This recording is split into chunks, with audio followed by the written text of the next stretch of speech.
driving it. Look at this dude in the Corvette stepping on it. He found the gas pedal. Woo! I love that car, dude. I don't see any of those, man. That thing's awesome. Thank you. I'm gonna put you on my channel. You gotta check it out, dude. I just never seen a blue one either. Nice, right on. That's awesome. I got a daughter too, man. She loves cars. Yeah, we're just ripping around right now. All right, well, let's rip around. Come on. Take care. That's beautiful. Take the top off, though. I know, I should. Yeah, take care, man. Welcome back to the channel, folks, and today I'm going to answer a long-awaited question so many of you have hit me with in the comment section, and I'm going to tell you the 5 reasons why I'm not going to do any major engine modifications to my 2020 Hellcat Red-Eye. This may trigger some of you, it may save a whole bunch of you a bunch of nightmares, but first, I gotta hit you with some motivation, so let's roll that intro. I never should have kissed you. I never should have done that. But I couldn't resist you. Never felt like that girl, I swear. I probably just run, girl. Trying to make this all undone, girl. I never should have kissed you. I never should have done that.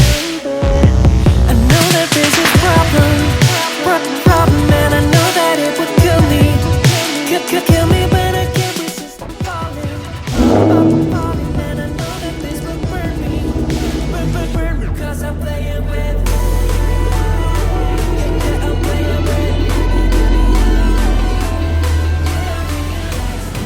All right, so let's get started. So many of you have given me a little bit of heat in the comment section that all of my mods are pretty much cosmetic. I mean, I've done a few things with the MagnaFlow exhaust system and little stuff around the car, but nothing that's going to significantly change the horsepower on the car. And I feel like it's about time I address this, and we need to look at this almost as a public service announcement as well for others who feel under the peer pressure that they need to go out and do engine mods on their cars, especially some of you YouTubers out there that feel like if you don't, the automotive community is going to thump on you in the comment section. Well, I'm well past caring about what is said in the comment section.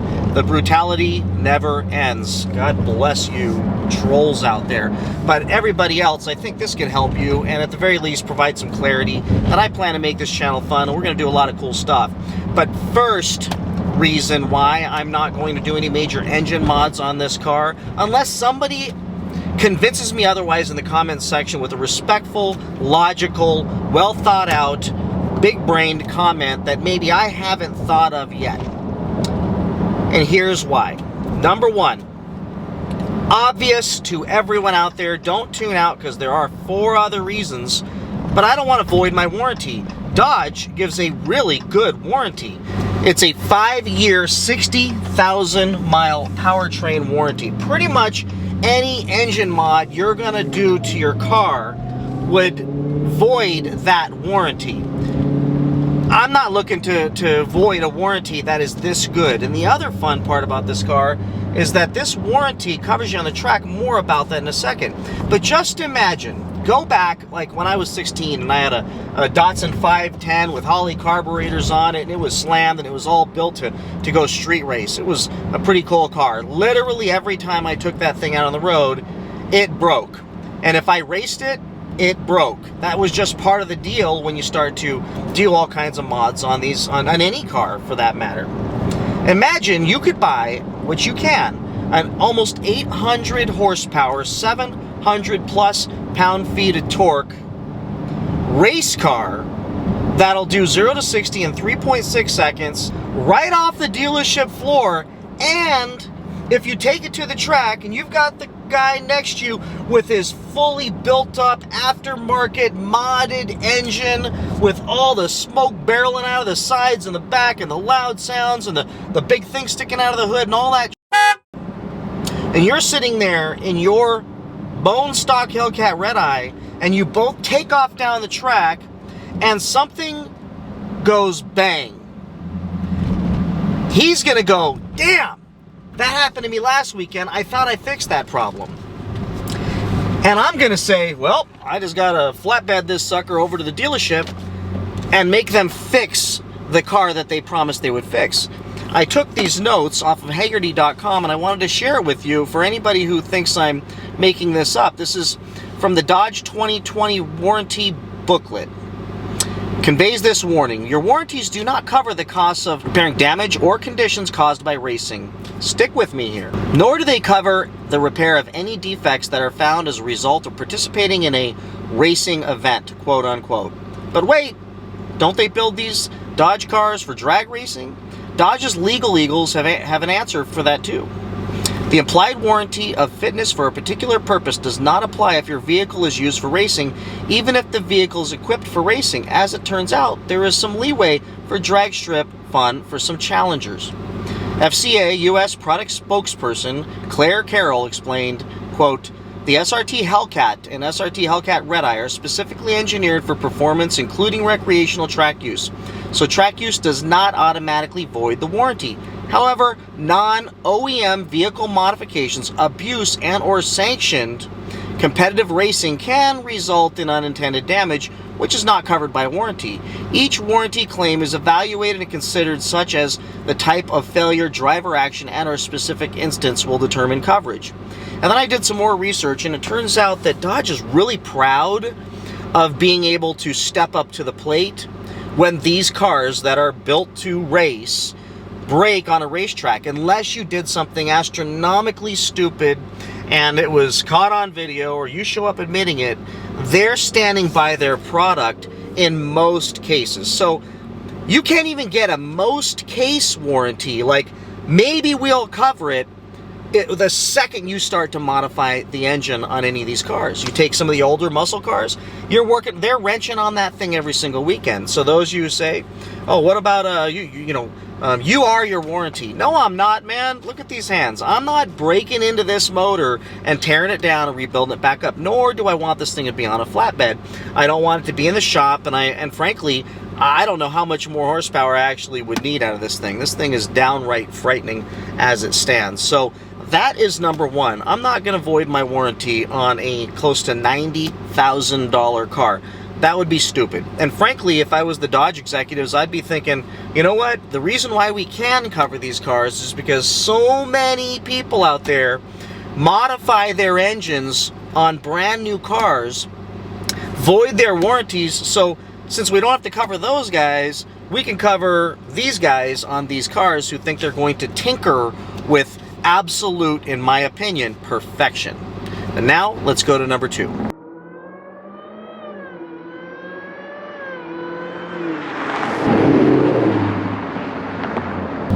So number two is, once you start doing engine mods, you have to do other mods. So once you start beefing up your motor, then you have to beef up all the other parts. And then you have to change your drive shaft and your differentials and all the stuff that I'm learning as I research what would happen if I started to do some engine mods on this car to really drive some viewership on the channel. And it turns out, well, if I change one thing, then I got to change another thing, because that other thing's going to break if I change this thing. And then once I change that other thing, there's going to be something else that fails if I don't change that, and I'm going to be stuck on the side of the road or out on the track with a bunch of smoke coming from my car. So the reality of it is it's a never-ending process. So if I start doing engine mods, then I'm going to have to start doing more engine mods, and then those engine mods are going to lead to repairs and fixing, failures based on the mods that I created and I did, and then it's just a vicious circle. And here's the deal. I've been watching a lot of channels, and if you watch Tall Guy Car Reviews, I love that guy. He did all these mods on his Hellcat Red Eye. He's got the same car that I have, except it's gold. He went to full-blown performance, which I hear is an amazing performance shop for Mopar, and he did a whole bunch of engine mods, and in the dyno, his transmission just grenaded. And I can't imagine what that cost. I don't even want to find out what it costs. But what I do know is the dealer wasn't paying for it. Maybe full-blown stepped up and paid for it. Who knows? But you know what? That can happen to anybody. I mean, you did some mods. It happened. It's just bad luck. It's part of what you have to deal with. Thing is just 2 videos ago or a video ago, he's stuck on the side of the road again because the tune was off on his car and he didn't have enough oil in it. Some reason. It's all related to messing with the car. But then while his car was in the shop getting a new transmission, he takes the owner of Full Blown Performance's Trackhawk out, and him and his buddy blow that thing up, blow that motor. Now, the owner of Full Blown Performance, who knows everything you can possibly know about fixing up a Dodge Trackhawk, still has the thing blow up when you're driving it, and they weren't even driving it hard. They were down on the racetrack, stepped on the gas a little bit, and the thing... Now, here's the deal. He owns a shop. He can fix it. Good for him. Me, I don't own a shop, so I'm not looking to have to replace my motor, which I think he had to do. Nonetheless, I watch video after video after video, and it's just every single time somebody starts tinkering with these near perfect engines, they end up with subsequent videos where they're having to fix that engine or add more mods just to be able to handle the other mods. Now, I respect Racer X a lot. This dude actually races his car. Makes all the sense in the world. He's got a Subaru for his normal, regular, everyday driver. So, good for him, man. And this is what he does. Me, not so much. I want this thing to be able to run all the time on the road, and I'm not going to the track, which takes me to number 3. So number 3 is, my car's not a track car. I'm not going to the track. I mean, if I do get to a track someday, which I really would love to, just to see what this thing can really, really do, it might be once a year, and if I get to going twice a year, that would be huge. So my car's not a track car. It's a street car. Now, do I push the limits a little bit on the street once in a while? If I'm all alone out on the highway between here and Barstow in California, and I'm the only one there and the only one that's going to get hurt, I might stomp on a little bit and enjoy the power of this car. But for the most part, it's not a track car. I'm not taking it out. If I want to, I can. It's really cool to know that, and it's really cool to know that my warranty is going to follow me there, but it's not a track car. I'm not using it for racing. So if you buy one of these things and you plan to race it a lot, then maybe it makes sense for you to do that because you know what you're getting into, and you know you're going to have to fix things and change things and do all kinds of stuff to your car on a regular basis. But my car's a street car. I plan to drive this thing all around town and flex the stoplights to Corvettes and Camaros and Mustangs, but I absolutely have no intention on making this a weekend race car on the track. Number 4, and this is kind of obvious, but I've got, I think with the MagnaFlow exhaust, what they told me is I've got a little over 800 horsepower now. Since when is 800 horsepower not enough to like fully friggin' kill yourself with? I mean, 800 horsepower is more horsepower than I've ever had in my life. And I look back when I was growing up and muscle cars would show up to car meets and street races, and these cars absolutely would not... Oh, Jesus, I've got to show you guys this thing. Oh, my God. We'll come back to this clip in a second. Oh, shit. Turn on this camera. Look at this, folks. Oh, man. Look, I'm sorry I even made a comment about a Mustang after seeing this. I need this car. And this car. I'd never get rid of this car for that car. But look at this thing. Wow. That is pretty. Alright, so back to what I was saying. Since when do we need more than 800 horsepower? Think about when we were growing up and we'd go to the street races and we'd see the guys show up in the Nova or the Dodge Dart and, gosh, the Plymouth Dusters and even the Challengers and Chargers, and those things are just like beefed up like you wouldn't believe. And you know, when you look back and you read about the horsepower on those cars, they weren't doing 800 in many cases. They weren't pushing 800 horsepower. It just wasn't happening. So now you can get a car right out of the dealership floor with almost 800 horsepower on it. It just seems like we're already way past the point of sanity at this point. So I don't see a reason why I need like Tall Guy, 1,000 horsepower. What the heck are you doing? I haven't seen that dude take that thing to the track yet. 1,000 horsepower. By the way, I love him, but 1,000 horsepower, this is nuts. If you have not driven a Hellcat Red Eye, and you are not a total nut job, and I run into you at a car meet someday, and you know, like I said, yeah, I don't know, you have a nice car too, so I can see that you take care of yours. Maybe I'll let you take this thing for a spin if you've never driven one, and I promise you're going to say, why do I need more horsepower? This is crazy. 800 horsepower. That's a hell of a lot of horsepower. Now, let's talk about number 5. And number 5 goes without saying, but you all have said it to me in the comment section below many, many times, that there's always someone faster. And you know what? There is. No matter what you do to your car, there's always going to be someone out there that did more to their car. So it's like trying to keep up with the Joneses. The second I get to 1,000 horsepower, there's going to be some guy out there with 1,200 horsepower, broken on the side of the road, getting his car flatbedded.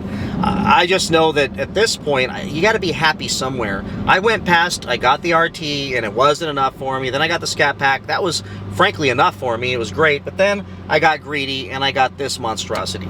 And I'll tell you, this is way overkill for any car that belongs on the highway, and I absolutely love it. And the second you start modding these things, you screw up so much when it comes to the electronics and the technology that allows me to stick this thing on eco mode and get 16 to 18 miles per gallon when I'm commuting once in a while, you know, 2-3 hours to a work location, because I didn't want to drive the Prius and get the middle finger from people all day long. So why would I screw that up? Everything works perfectly. I throw it into valet mode, it cuts the horsepower. I give them the black key, it drops the horsepower. I mean, everything's built just perfectly for being able to drive this in a civilized society. So I just see no reason to go and do any more mods. So those are the 5 reasons. Like I said, they all kind of blend together and relate to each other. And I hope this makes sense to you all. Now someday, when my warranty's gone and this thing's sitting in my garage and it looks like a spaceship because all the bullshit that I stuck all over it, and the side and the front and the splitters and the air dams and all the, you know, the crap that over time I'll be sticking to it, and it's not gonna, and frankly it's broken anyways because I've had it so long, and I might as well just fix the broken thing with something better, then maybe I'll do it. But for right now, hopefully you're gonna watch this channel regardless of what I just told you all. I'm gonna leave this thing alone and enjoy the hell out of what is one of the most amazing technological advances in automotive history we've ever seen. With that, folks, please like, subscribe, comment, be respectful, stay motivated, and I love you all. Talk to you next week. Bye-bye.